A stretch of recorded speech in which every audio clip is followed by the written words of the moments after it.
Muy bien, muchas gracias. Buenos días. Estábamos celebrando ayer el Día del Maestro, tenemos reforma educativa, está el diálogo con muchos de los maestros de la coordinadora, sobre todo, que pues, han sido grandes desestabilizadores en muchos momentos, difícil negociar, dialogar, pero esta historia no es nueva en nuestro país, Isabel. Claro, en lo absoluto. De hecho, es un tema sumamente importante y sensible en el tema de nuestra conformación como Estado. Sí. Una educación es el mecanismo mediante el cual sociedades recrean y garantizan que ciertos métodos van a sustentar esa sociedad. Digamos que eso es lo básico para garantizar que una sociedad reproduzca esos modelos. Bueno, se ha visto a lo largo de la historia, estamos hablando del México prehispánico, por ejemplo, una sociedad que estaba completamente estratificada, una educación donde donde tú habías nacido era donde ibas a morir.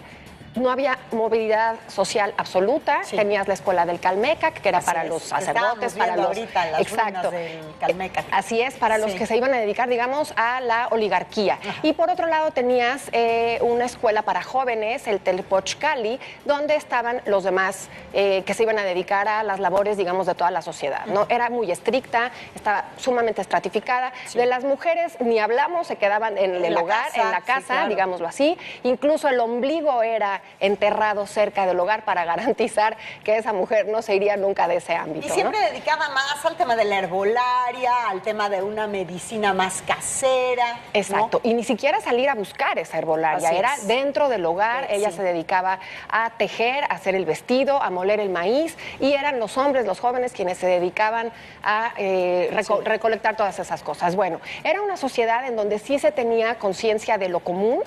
Entonces había mucho trabajo comunitario, eso es importante rescatarlo.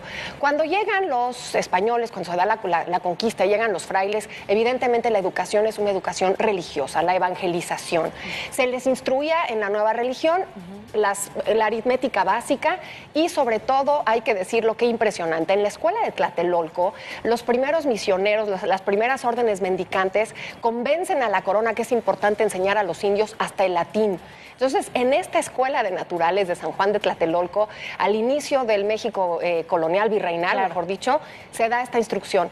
Por supuesto que hablamos de un virreinato de 300 años. No, y de una educación evangelizadora. Claro, o sea, al final del día era un tema adoctrinatorio en torno a la religión que había que implementar en América. Claro, porque la cosmovisión del mundo había cambiado absolutamente. Entonces va avanzando el virreinato, se vuelve una cosa doméstica absolutamente, y en el mundo no se habla de una educación como la conocemos ahorita, de ir a la escuela, el uniforme, mandar a los niños, ya muy entrado el siglo XIX en el mundo. Ahora imagínate en México vamos a dar un salto de virreinato hacia el México independiente. Sí. Si bien en 1824 se habla ya de una instrucción que debe ser gratuita, que debe de aplicarse a la juventud, no se implementa hasta la República restaurada con Juárez en 1867. Imagínate hasta qué momento se empieza una educación ya sistematizada. Entonces, la Secretaría de Instrucción Pública que pone Juárez es a partir de la República restaurada.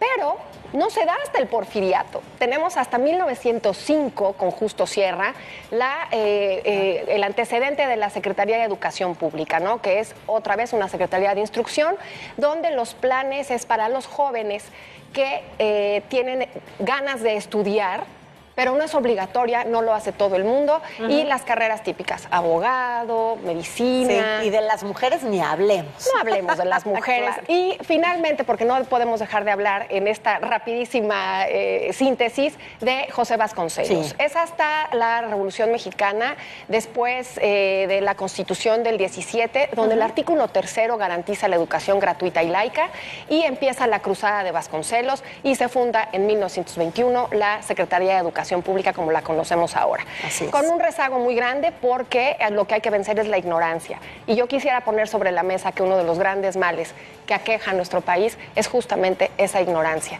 Contra la que tenemos que luchar todos los días. Así es una cruzada que no se termina, por eso siempre el tema educativo, el tema de la relación con el magisterio, pues va a ser un quita y da permanente, y ahí vamos a seguir. Muchísimas gracias. Gracias, Isabel, a ustedes. como siempre, muy interesante. Gracias.